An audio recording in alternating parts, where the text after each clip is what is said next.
को श्रवण करता, उस सत्संग को श्रवण करते करते मेरा चित्त पवित्र हो गया, मैं सत्गुण में स्थित हो गया, मैं मेरे स्वरूप में स्थित हो गया। नारद जी कहते हैं 4 महीने तक महापुरुष रुके और मुझे पता नहीं चला, मेरा चित्त तो संसार से हट गया।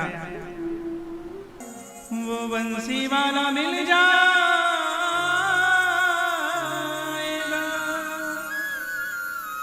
वो कमली वाला मिल जाएगा, सामर्थ्य नहीं है। श्री नारद जी कहते हैं भगवान मैं आपको क्या समझाऊं, आप तो स्वयं महान हैं, करने वाले तो भगवान हैं, मैं निमित्त मात्र हूं। भगवान की कृपा का अनुभव करके करोगे तो परमात्मा सब अनुकूल कर देंगे, मेरे द्वारा नहीं, मुझे निमित्त बनाकर श्री हरि कर्म करा रहे हैं। इस समर्पण भाव से करोगे सब विचार दर्शन आ जाएगा। कुछ दिन संतों का संग कर लो, एकांत में रहने की बजाय कुछ दिन महापुरुषों के संग रह लो, उनके मुख से निकले हुए ज्ञान के वचनों को सुनकर, भगवान के नाम की महिमा सुनकर चित्त चेतना विचार उत्साह उसी उत्कर्ष पर पहुंच जाएगा। और नारद जी कह रहे हैं देखो संतों की कृपा कितनी बड़ी होती है, इससे बड़ा कोई उदाहरण नारद जी कहते हैं जो आपके सामने खड़ा है ना, वो सबसे बड़ा उदाहरण है। मैं स्वयं सबसे बड़ा उदाहरण हूं। अहम पुरातीत भवे भवम मुने दास्यास्तु कश्याशन वेद वादिनाम निरूपितो बालक एव योगिनाम शुश्रूषणे प्राविश निर्विविच्छताम। नारद जी कह रहे हैं मैं पूर्व जन्म में एक दासी का पुत्र था, वाल्मीकि नारद घट जोनी निज निज मुखन कही निज होने। मेरी माँ एक वैष्णव के घर पर घर का चूल्हा चौका किया करती थी। नारद जी कहते हैं और तो कोई नहीं था, मैं ही मेरी माँ का पुत्र था। एक वैष्णव श्रीमंत के घर पर वो घर का काम करती थी। एक बार संत पधारे, महापुरुष पधारे। नारद जी कहते हैं मेरे जीवन का वो श्रेष्ठ काल था, मेरी माँ ने मुझे संतों की सेवा में लगा दिया। उनके घर पर चातुर्मास के लिए संत पधारे,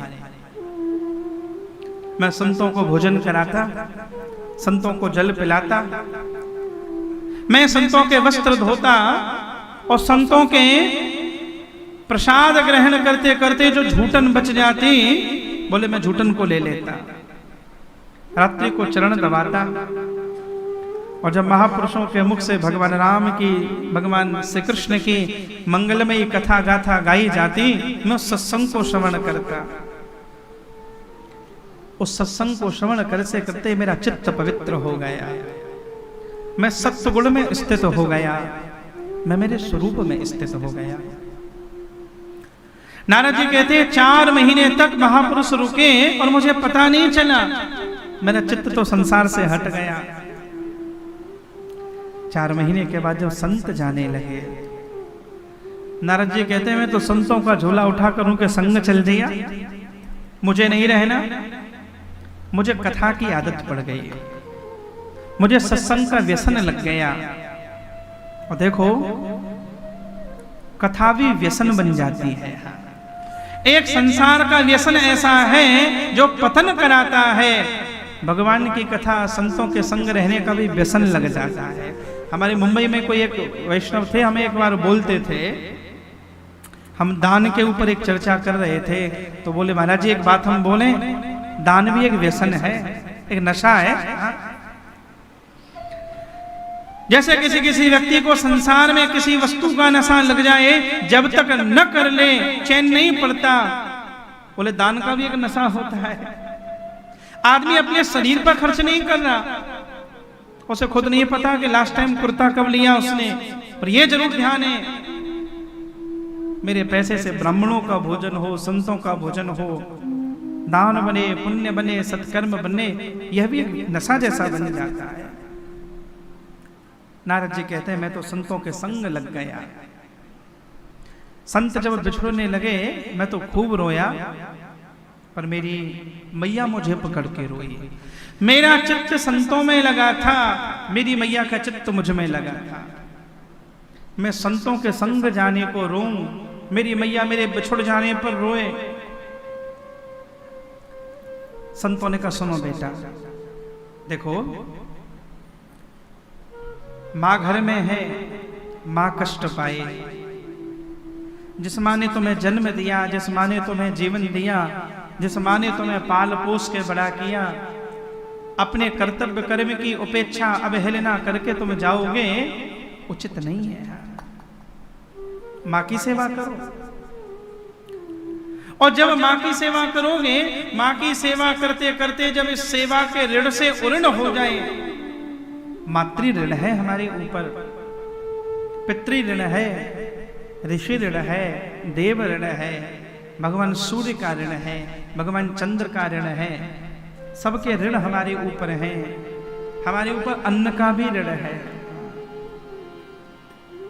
और इन सब ऋणों से भैया मुक्त हुआ जाता है। इसलिए यह कहा गया गृहस्थी का जीवन पवित्र है, धन्यो ही गृहस्थाश्रम।